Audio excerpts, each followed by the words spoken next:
deaths from suicide in recent years within the gaming community?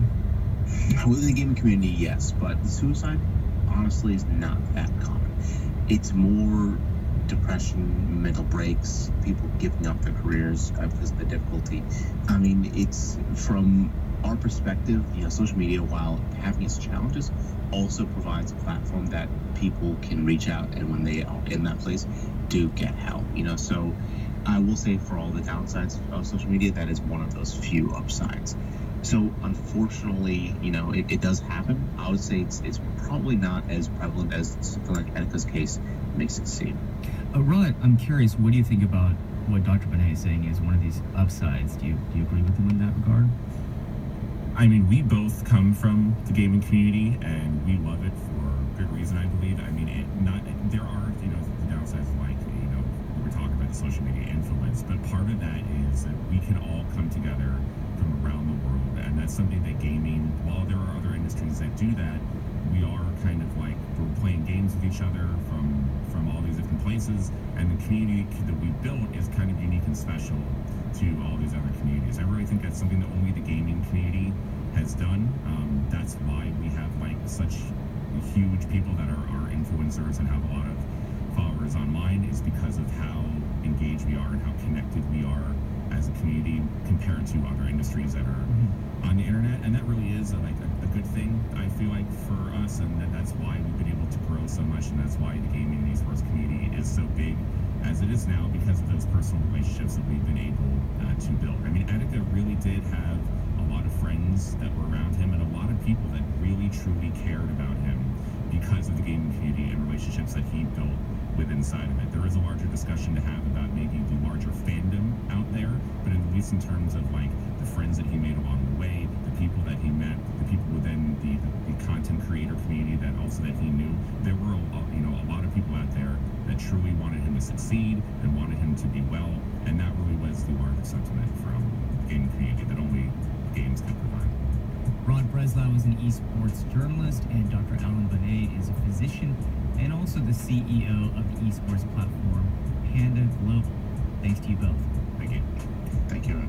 And hey everyone, if you or someone you know is struggling with depression or with suicidal thoughts, please consider calling the National Suicide Prevention Lifeline, 1-800-273-8255.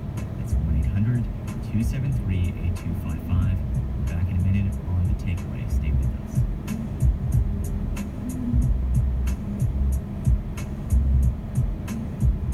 Support for The Takeaway comes from Noom, offering a personalized weight loss program that uses psychology, small goals, and technology designed to help people change habits and keep the weight off for good.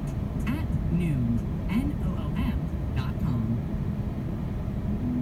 Next time on The World, sailing home from Antarctica, scientists see icebergs shed by a glacier that could someday trigger up to 11 feet of sea level rise. There's still a debate over what it would look like, and actually we could be observing it right now and not really realise that's happening, and that's kind of scary. We hear what they're thinking next time on The World.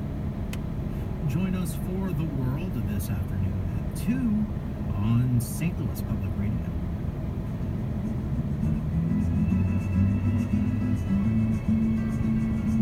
Support for St. Louis Public Radio comes from Polsinelli, with more than 100 attorneys in St. Louis and 21 offices nationwide.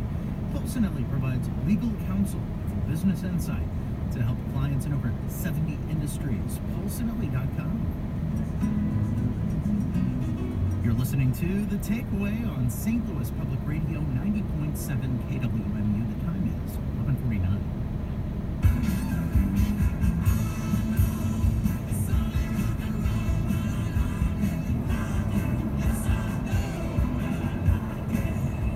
On the Billboard music charts of 2019, rock and roll is barely making a dent.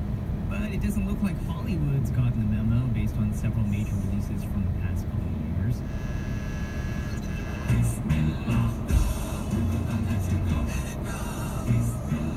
Bohemian Rhapsody, about the life of Freddie Mercury and Queen, was a massive hit last year, grossing over $900 million worldwide.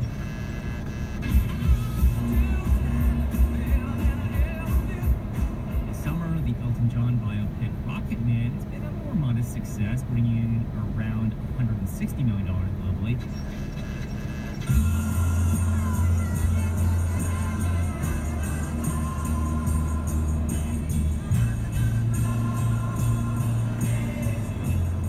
And now the filmmakers behind it yesterday are hoping that Beatlemania is still kicking nearly 50 years after the Beatles released their final album. But this film isn't telling the story of the Fab Four. Instead, it's set in a world where nobody remembers the band ever existed except for Jack, played by Himesh Patel. Yesterday follows Jack as he attempts to